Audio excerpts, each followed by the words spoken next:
I want to say this matches for those that are out there that think I'm a hater. I have a lot of respect for LeBron James, his talent, the biggest, fastest, strongest specimen I've ever seen that's healthier, longer than any player I've ever seen. I've seen a lot of them. And off the court, man, he's definitely something to be modeled after. The mentality and the win and all. He's the only superstar. He's let me down more than any other superstar of that caliber. Yeah. You know what time it is. Turn the volume up. Let's go. Fresh out the gate, yeah, we're leveling the floor. Whatever you were seeking, now you're getting even more. From the hustle to the heart, yeah, we breaking down the walls. It's the talk of the town every time the mic calls. No filters, no fakes, just the rhythm and the truth. Bringing all the fire from the booth to the youth. Plug in your headphones, lock in the zone. The biggest conversation that you've ever known. You're locked in. This is a sport about it.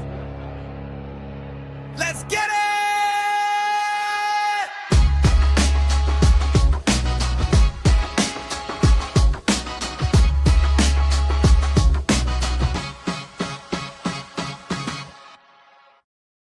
What up? What up? What is going on? Doc is in the building and we have matches chilling. He's still talking about this just win, baby stuff. And hey, he got time because football season ain't started yet. He ain't upset yet. He ain't disappointed we got yet. 6 more weeks. I got 6 more weeks to get my mind right. Hey, he got the same record as everybody else right now. He is in first place, so it's all good. I feel you. Hey, you know what? I'm feeling good too, man. I'm feeling good about my Cowboys right now. I ain't right, but that's another story for another day. I'm telling you, this is probably the most excited I've been since the 90s. Well, it is the 30-year anniversary since the last Super Bowl win. Hey, you know what it is? That's what it was. That was the time I graduated high school. Yeah, I'm giving myself away. I'm going through it. I got a couple of things going on. Is winning the Super Bowl a few times. I didn't see my team win the Super Bowl, so it's all good. It's all good. Let's sport about it. We are going to sport about it. Don't forget to like, follow, subscribe, and share. Make sure you follow us on YouTube. It's free. Just click subscribe. It's all good. Trust me, you ain't got to pay for it, but we appreciate you, and you'll get a lot of content. Do that. Same thing with Spotify. Make sure you follow our stream, our podcast on Spotify, and then we always dropping bait. We always dropping takes. We always dropping stuff on Instagram, YouTube Shorts, and TikTok. Let's sport about it, right? _pod. So let's get it. We have some things to talk about today. It has been on the wire for a few days now. We just been talking internally. We put up a couple of posts here and there, but LeBron James has gone on. LeBron James. He's on in Philadelphia. Man, Matches, do you feel that LeBron is chasing a championship, or do you think there was another reason why he went to Philadelphia? What do you think? Why did he go to Philadelphia of all places? Man, he has to be chasing a championship. Why else would you align yourself with a team that pretty much, in my mind, was putting themselves in contending status once they got JB. Once they got Jalen Brown, it's like, okay, hey, they officially have a Batman on the roster, because the person who was supposed to be Batman was more like Mr. Brittle Man on the roster. So you actually have a dog, that is trying to get off that leash. He was on a semi-leash in Boston. Now that he's in Philadelphia, he's like, I'm off the leash. I'm ready to take the reins of the city. It's about to be the city of Brown love up in here. Hey, I ain't mad at him. I like JB, man. Jalen Brown he's that good. And he got off that leash last year. He was off the leash last year when he took over in Boston and had them as the number 2 seed, pushing it down, as Tatum was out, and I'm still surprised that they let their best player go. But when it comes to Philadelphia and the team that they built, it's like, man, they were already contending, and if Embiid, the process, plays what she did when he plays, he's that good that that's a just a push right over the top. Like JB can do things that Maxey can't do, the way that he defends and plays offense. JB can do things that Edgecombe can't do, the way that he plays offense and also he defends. He gives them another level. I'm not even going front. I did feel that the two places that were best for LeBron to win would be Philadelphia or San Antonio. Now we know he's not staying in the West, and he can't go jump on San Antonio because then that'll be like I'm chasing, whatever. But he also knows the East is typically easier. He's more comfortable there, all this different stuff. But he really wanted to go to New York. That's really what he did. He wanted to be in the Big Apple. You know what I mean? I ain't front. LeBron, do your $billion thing because I'm gonna tell you, y'all did put on a show for this stuff. I done seen Game Over podcast with Rich Paul and Max Kellerman drag out this free agent thing. They started popping up every day posting when they ain't never done that. But they said, we're going to make money out of this. We're going to talk about things and we're going to just drag them on. Then they had, the president for the Sixers on there and they were talking to him, Bob Myers. Yeah, Myers. There you go. His name was on the tip of my tongue. I almost had to pull it out. He was on there pitching it hard. He was on there telling them every reason for LeBron to come to Philly. Man, it was like a meeting. It was a meeting between an agent and a team right then and there. That's what it was, and it was in live TV. It was, and then Pat Riley even went on there. No, I'm sorry, Pat Riley didn't go on there. Pat Riley went on a different show talking about the situation with LeBron. I'm sorry, he was on another show talking about it. I stand corrected. He did not go on there. He was on a different show, but he was talking the same. But he wasn't pitching Rich Paul. They wasn't doing that. But I think I've said it before. Off the court, LeBron as a businessman, as a philanthropist, as a father. You see how he got his son paid in LA, guaranteed the contract? As I look at how he takes care of his other son, Bryce, and takes care of Zuri, his daughter. His wife seems to be very happy. He got her a business and they're doing very well. You don't hear any outside of the marriage type crap going on. I don't care what people speculate on or think or whatever. You hear none of it. You've seen none of it in 24 freaking years. Nike, philanthropy. I mean, you ain't gonna see too many LeBrons. You're gonna see a lot of Jordans and Kobe's out there. But hey, that's another story. But my whole point is that he does this thing away from the court. It's on the court issues that I've had a problem with. That's all I've ever had a problem with, is the mentality on the court. Everything off, I'm the biggest fan of LeBron there is. But just stop telling me he the king on the court just because he chasing stats. That's all I said. Stats don't make you king, bro. There's a lot of people got more stats than a lot of people that are great. Exactly. Same here. Like I said, I will never knock that man for being a great father, great businessman, philanthropist, the whole nine. He is untouchable in that area. Like I said, my judgment for him is what he does on the court, which is what, as a fan, that's how you should be judging your star, by what they do on the court, because that's how they make their name. That's how they make their money. What you do in the movies, and if you want to be a rapper on the side and all that, that's all good. But I'm looking at what you do when you're on that 94-foot hunk of wood. That's where I judge you at, right there. That's it. And we have a right to feel the way that we feel watching these other greats do it, in the mentality of, I call it AAU basketball at its finest. Team up with everybody and beat everybody. Team up with them and beat them. And I've seen it happen firsthand. We were just talking about how much basketball I've coached, trained, rep, did all this stuff. I'm arguing different organizations. I see people just teaming up left and right. It's absolutely amazing what they're doing to the NBA, and I'm glad that there's a change. But it did trickle over. The LeBron effect did trickle over to the WNBA, if you know what I'm trying to say. You know, one of the biggest knocks on LeBron was that he never entered into the dunk. And he's a high fly dunker, does all the stuff. He's like the Dominique Wilkins type, you know what I mean? And he bring down the house when it's game time. You know, he got his signature dunk and everything. But we never seen it an all-star weekend when it's time to celebrate the players and you try to give the fans what they want. We never seen it. You know what else we ain't seen in 3 years? We ain't seen What's that? Clark. We ain't seen Caitlin Clark enter the three-point contest in the women's all-star game. What is going on here? Yeah.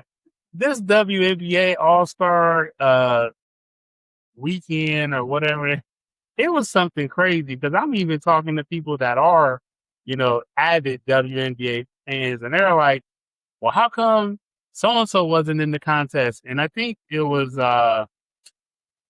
Sabrina Ionescu who said, I would have been in it, but I didn't even get invited. So I can't participate in something I didn't get invited in. And I'm like, how did you not have her in the contest? How did you not invite her? What's going on here? You know, and then to have a rookie, you know, win the 3-point contest. And no disrespect to AZ Bud, because she is a hooper. She is a bona fide shooter. But that should right there raise a flag for the WNBA and say, hey, what are we doing out here? What are we doing? What are we coming to see? What are we coming to see? Like, I remember back in the day, you got, you know, we knew about Craig Hodges. He was a 3-point extraordinaire, but you got Reggie Miller. Michael Jordan even entered it before. You know what I mean? Mm-hmm. You have Larry Bird. You know what I mean? You got all Ray Allen. You got all these shooters. Steph Curry. You know, that's like Steph Curry never entering the 3-point contest in the NBA, but he claimed to be the best shooter. Come on. He not only entered it, but he dominated it, and his teammate entered it too. That is what you do. You go. But you know what I do not like about this era, and I'll be glad when it's over, between the LeBron James and Caitlin Clark BS, is I do not like the fear of failure to compete stuff. They're afraid to lose. So they're afraid to compete, because if they don't compete, they can't lose. It's simple as that. You can't say I didn't do it. I remember years ago, and I told my people this because I had connections at the time, when LeBron James was playing that pickup game and he got dunked on by the kid named Jordan, by the way, the college kid. And Nike and the team LeBron quickly confiscated the film. The film never got out to play. You can look it up now and see a little, you know, grainy film and stuff. But they took it away because they couldn't. You got to be perfect, no flaws. So you mean your handlers told you not to enter the dunk contest because there's no flaws? So all these handlers that you had didn't want that tape getting out, didn't want you losing in the dunk contest because that would mess up your, you know, your mystique and everything. Well, how come those same handlers don't have a problem with you losing so much in the final?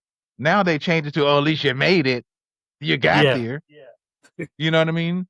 It's like, you know, the Caitlin Clark clan, the CCCs, I call them now. The CCCs, the Caitlin Clark clans, the ones that threaten my life and everything because I say something. God forbid I critique them. I critique LeBron and critique Caitlin, and oh my goodness, they come for me all the time.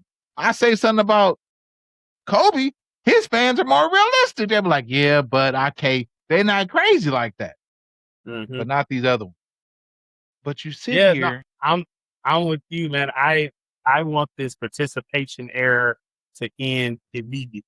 And the crazy part of it is, whenever we bring it up, you know, I'm the old head. Y'all always bringing up the old stuff. Y'all, you know why? Because that's when it was pure. That's when it was genuine. You know, this shenanigans that go on here now, it's like you said, no one wants to fail. You know, failure is a part of life. Everybody's gonna fall down. It's about how you get up. But if you don't fall, you can never fail. You know, like you said, I can't lose it if I don't get in it. You know, exactly. So in his mind, I'm perfect. I'm 0 for 0. I never lost because I wasn't in it, you know. But that's that Hey, mentality that this generation has. And I can't wait for that to go away. man, it's like LeBron Bron, never lost, undefeated, Never lost. never lost. Because you ain't play nobody. You ain't Right. listen, man. And then when you lose, you have every excuse in the book. Oh, they didn't have this team. They didn't win this good. Well, their first loss, they were the number one defensive rated team. Or actually, the last loss in Cleveland, they were the number one defensive rated team. What about the year that he didn't even get to the finals and lost to Orlando because Dwight Howard whooped his butt when they were the number one team then, and Dwight Howard went on to get beat by the Lakers and Kobe because he didn't do his job then? Or what about it's always an excuse. Oh, they just went here for the first time and played in 2011. They just got together. Yeah, with 3 all NBA players, 3 of them together. Like, Right. and then on the other side, you got the CCCs, the Caitlin Clark clan. Oh, yeah, but where was Kelsey Mitchell when she wasn't there? Well, she was hooping, but Caitlin made her. Oh, she did? She really made her? Or is it the fact that the team in Boston and Kelsey and Clark, they're all good, and they get so many, and then Monique Billings and all these, like, they get good players, and now they're playing better, and it's all, stop it with that. Stop with the excuses. Give me the game. Give me the competitive nature. I don't care if you lose. Just go fight. That is what crying, whining, and making excuses, I don't like that. That's my problem with anybody. You cry, whine, and make excuses, we have a problem. But if you just go out there and get it done or don't, either you lose or you learn. That's the only two things that can happen. I mean, I'm sorry, either you win or you learn. You don't really lose. I'm sorry. I don't lose anything. I learn. So either you're going to go out there, win the game, and you still should learn, but are you going to lose the game? You really should learn. But compete. Please, first of all, the WNBA had no business with a 42-game season or whatever their season is out there, taking load management games. That baffles. How do you have a load management with a college schedule? Okay? This is a college schedule. Secondly, not only that, but how do you not take the All-Star game? I'm not saying that I didn't play in a few All-Star games. I'm not saying you got to go play super hard, but compete. Don't ole. Don't do that. Yes. Don't have to get a fan something, because what I'm telling you, I've said this before, the WNBA is losing what they didn't build. They think they're doing something else. They're losing what they didn't do. You can't force feed people. Things have to grow organic. No, absolutely. Yeah. I see that same trend, like I said, they playing 3 games a week. They're either like Monday, Wednesday, Friday or Saturday, or Tuesday, Thursday, Saturday, Sunday, something like that. You have a fixed schedule.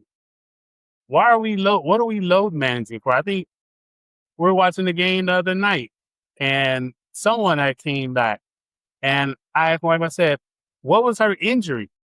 And she says, I don't know. I think she just needed some time off to rest. To rest? It's 22 games into the season. What are we resting for? Whatever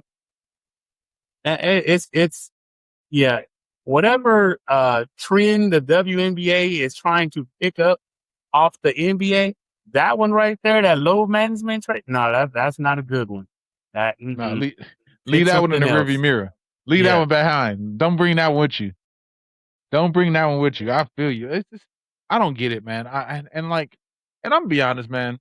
I think for all y'all that out there think that I hate her, I don't.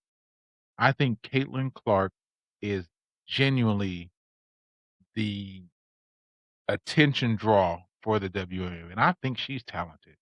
I really think she has a talent, but her talent is not being used the way that her talent should be used. Caitlin Clark does not need the playmaking. Caitlin Clark shows that for every assist, she gets a turnover. So that's not your skill. Your skill is stretching that floor and making things happen and getting assists on like secondary after a player's ran, you come off a screen, something like that. You can shoot that logo 3 all day, but you knock them down. I ain't mad at you. But when you got to do all this other stuff, your percentage drops. And that's the part that, your coach and these fans don't get. Stop trying to make you. We're talking about LeBron. A LeBron try to high usage or a James Harden. They need to make you a Ray Allen. They need to make you a Ray Allen, a Reggie Miller. Do something like that. Yeah. You ain't gotta handle the ball. Yeah, and I told my wife that. I said, I don't know what the what Indiana's philosophy is. Because first of all, like I said, I look at the roster because I'm like, who's the point guard on the team? And when you look at their rosters, no one has point guard next to it. It's just guard, forward, center. So who's your point? Who's your shooter? Who's your small? Who's your power? Who's your center? If everybody is either a guard or a forward, how do you know who to put the ball hand in, when it's a critical point in the game? Are we just putting it in her hand because she's Caitlin Clark, so she has to have the ball? No, she don't have to have the ball. Have someone have the ball that knows how to run a team, especially in those critical moments of the game. I need my best decision maker with the rock, not the biggest name on the team with the rock. That's it. And that's all we're trying to say, y'all. We just, listen, as fans of the game, men and women, there is some critique that comes with that. And we have eyes for it. I've seen it. Look, I don't have those patches up there and all those things for nothing. Those are state championship things going on. I got autographed balls over there and stuff like that. Stuff from knowing how to coach the game, teach the game, train the game, play the game. All this stuff is from just why when you say something does it gotta be hate? It's not hate. And then stop with this racial stuff, man. Just because if I critique Caitlin Clark clan, I'm a racist. But you don't say that when I critique LeBron, but then I'm just a hater. I'm a hater or a racist. It's but levels. Then when I give him praise, levels to it. Yeah. When I give him praise, you ain't got nothing to say. You just, whatever. It's just why?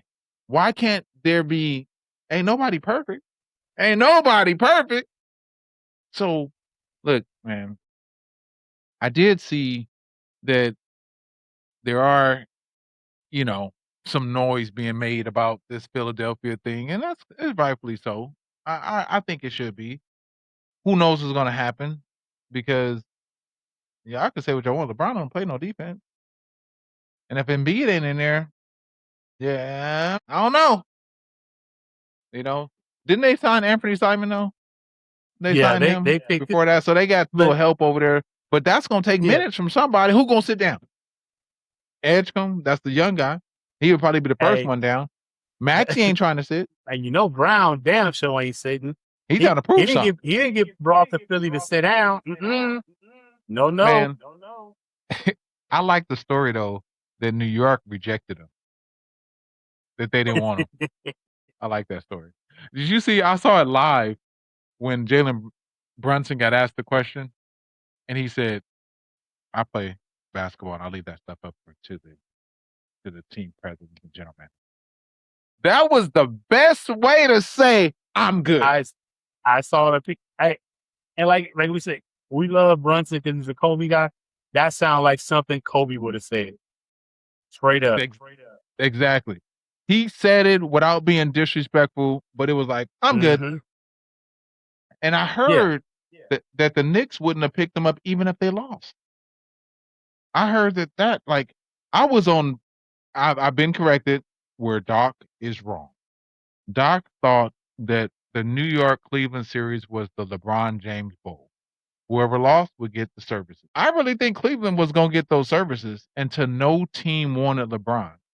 Nobody chased him down. Think about it. He's playing for $8 million. He can sit here and say all day long it ain't about the money. No, that's called better and minimum because I'm going where they take me, not where they want me. Because if they really wanted you, they would have threw some money at you to sway your way. Not one team has come out and said that they offered you $20 million, but you're trying to get 50 from the Lakers. That is crazy. Right. That is crazy. I wasn't trying to get money. Yes, you were. You was in that negotiation. You wanted that 2-year contract. You wanted $50 million. Stop it. And you mad because they didn't give you the sweeten the pot Kobe. Yeah, he was trying to hold the Lakers hostage, and the Lakers was like, they saw the hostage note and just threw it away. Hey, I don't know about you, but when I was younger, man, and I was dating, and you're not really dating, you're just kind of seeing somebody. And once I realized I didn't want to see them no more, and this is in my immature days, I would just kind of stop talking, whatever, and hope they break up with me. I hope they stop talking to me. I hope they break up with me because I don't want to go say nothing to them. I hope they just do it. And I'll act like I care, but I really don't. Thank you. That's what the Lakers were doing with LeBron. We hope he just leave.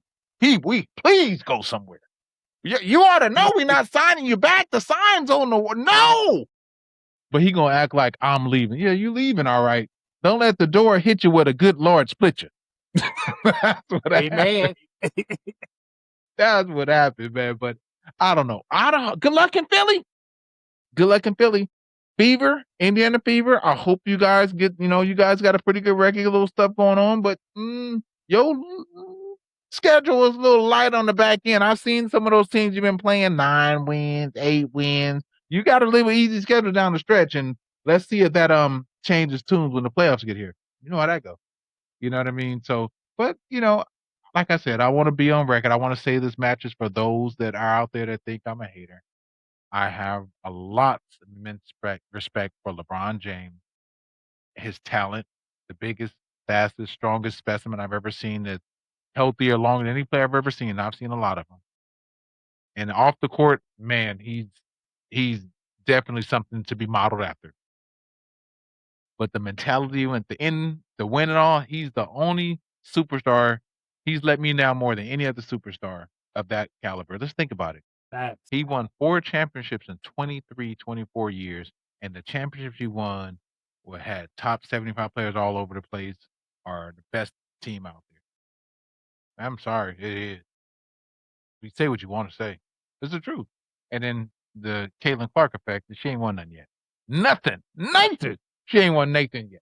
So they better stop acting like she didn't won something. She ain't won nothing. I don't think on any level. High school, college, anything. She won anything. Come on, man. Show me something, Bama. Right. That's just how I feel. I want them to show me, like, I don't need you to give anything. You earn respect. It's not given to you. You earn it. People will call you great when you show greatness. You know what I mean? James Harden got an MVP. A lot of people don't think he's great because he falters when it matters. It's just what it is. But that boy Steph Curry, though. That boy Steph Curry, man. Real quick match, and I'll let you close out with this. Did you know in 2015 when Steph Curry won the NBA championship, he was the first player, and I think the only player in the history of NBA that beat all the other first-team NBA players to win it. Anthony Davis. Not know that. He beat Anthony Davis. He beat LeBron James. He beat Marc Gasol, and he beat one other player on that team. The 5 players, he beat every single one of them on his way to winning the championship. That would, hey, that's just me. That's why I think Steph is great. That's why he's on the wall behind me with Kobe. Yeah. Yeah, I got a ball right there. Hey, you got Kobe, you got Jordan, you got Curry. But if I'm looking for stats and longevity, you got LB. That's just my rank. That's how I feel. You know what I'm saying? And then Kareem too, of course. Game. All fair assessments. All fair assessments. Hey, but you know what? With LeBron being in the city of brotherly love, and then there's reports that he ain't gonna stay in Philadelphia. He's gonna be commuting back and forth from New York.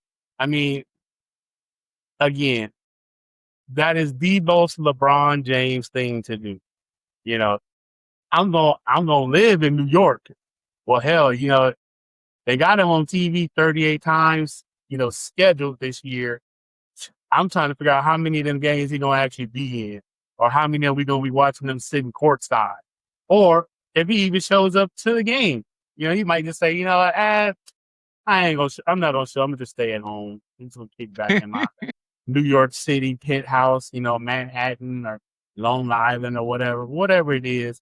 Hey, we get to see the Kane on 38 naturally televised games. Whoop-de-doo. Hey, I ain't gonna front though, Matches. I'm gonna say it. I watch because I want to see what happened. Yeah, I do. I want to see the theater. Believe that. I do. I just don't want to see the theater on my Laker team. I don't want to see him here in LA. I've seen enough of it, and I don't like what I saw. I did not like what I saw. That's what I'm saying. That 10-year was long enough. It was too long. Too low. It was past his bedtime. Time to go night-night. Time to go. Hey, like Steph. Time to go night-night. It's been real. It's been fun. Daibo, we missed him. Daibo's not in the building tonight. But I'm sure he will be back soon. And we just out there doing our thing, just having fun, enjoying it, talking sports. Don't forget to check out those division breakdowns. Now, I don't know if y'all know, we breaking down every division every week. We've done 2. Look out for the rest. The NFC West is out there, and the NFC South is out there. Our breakdown of what we think. We got another few coming.